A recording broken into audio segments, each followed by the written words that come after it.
right now on Justice. The Hillary Clinton documents released by WikiLeaks make more clear than ever just how much is at stake in this election. Donald Trump fights allegations of sexual misconduct by shining the light on bombshell new WikiLeaks emails that put the Democrats and the Clinton campaign under the microscope. She is the most corrupt person ever to seek the office of the presidency. Meanwhile, Clinton spends the day off the campaign trail as the countdown clock ticks to the final debate. How do you see a Clinton presidency playing out again in the White House? Years of revenge, getting even with people who crossed their path. 3 women with serious accusations against Bill Clinton. What they tell me about the Clinton machine and the danger of sending Hillary and Bill back to the White House. Justice starts now.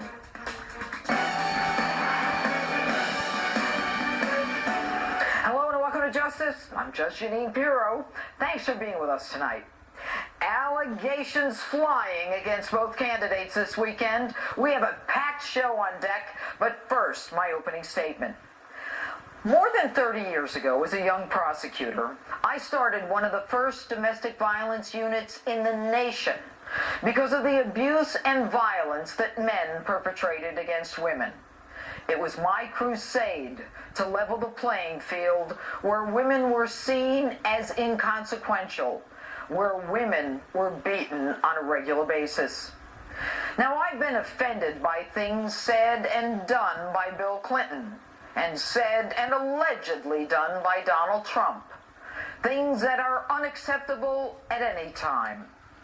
But should these issues be the dominant issues at this point in the campaign?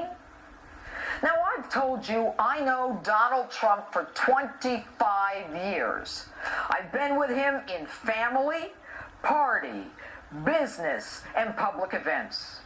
I've never, ever heard him talk or act the way his accusers claim he did. Period. End of the story. So let's get on to what really matters to us, our families, and our pocketbooks. There are 2 candidates, folks, from which to choose. Neither is perfect, but I choose Donald Trump.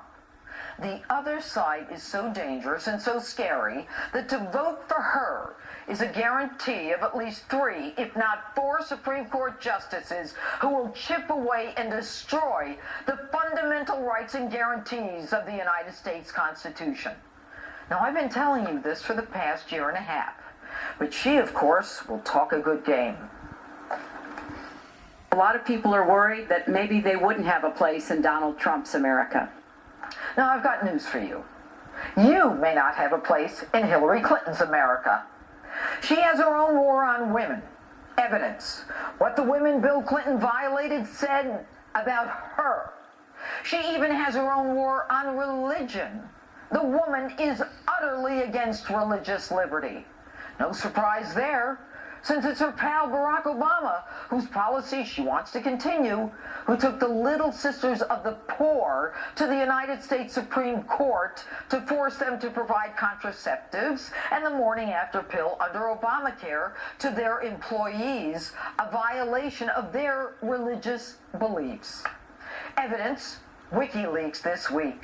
The communications director, along with the now campaign chairman for Hillary Clinton and a Democratic strategist, mock Catholics and evangelical Christians for, quote, their backward views. Their anti-Christian bigotry is palpable. They, Hillary and her gang, talk of a need for a Catholic spring and a desire to plant the seeds of a revolution in Catholic teaching, reminiscent of the Arab Spring that they were complicit in the Middle East, which is now in chaos. The same people who fret after Americans are killed, whose worst fear is not the Americans who are killed, but an anti-Muslim backlash. The same group that told American Christians at a national prayer breakfast, you Christians, you get off your high horses, after we were being beheaded by Muslims. Are any of you confident that this woman will appoint Supreme Court justices who are going to protect your First Amendment religious liberty? If you are, let me read you another leaked email from WikiLeaks. Quote, "We just found out that in order to win the first Obamacare Supreme Court case, the Obama administration applied political pressure on Justice Roberts, and they bragged about it in their email saying," excuse me, this is the quote, "the president threw down the gauntlet last time on the Supreme Court that was vital to scaring Roberts off." Close quote.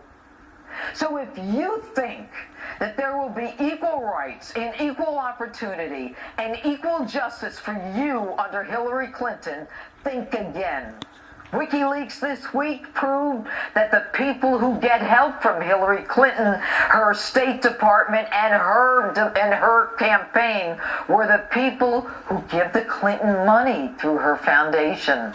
Her State Department prioritized requests from the Clinton Foundation for meetings that world leaders gave to those who went through the foundation. So if you wanted to bid on a contract to help rebid Haiti, you didn't have a chance unless you paid homage to the Clintons with an admission fee to the Clinton Foundation. So if you believe in equal justice, forget about Hillary. The email exposed through WikiLeaks tells us that the DOJ and State Department were all in communication. The email investigations tell us everything that we told you turned out to be true. So if you're tired of a corrupt government that has turned into a feeding trough on your back while you work 60 and 70 hours a week to feed your family as they wine and dine with world leaders as your rights are being ignored, then it's time to take a chance. After 4 Supreme Court justices are appointed, no one's going to give a damn about what anyone said about Donald Trump. After 4 Supreme Court justices tear apart the Constitution to satisfy a globalized progressive socialist agenda, it won't matter that we even have a Constitution. I told you this last week, and I'll say it again. If you want a woman who's not in it for us and believes in open borders, open trade, double speak, and destroys women, then you go right ahead and vote for her. You'll get what you deserve. But if you want real change, buck up, put on your big boy pants, and keep riding. It's decision time. You've got 24 days. And that's my open.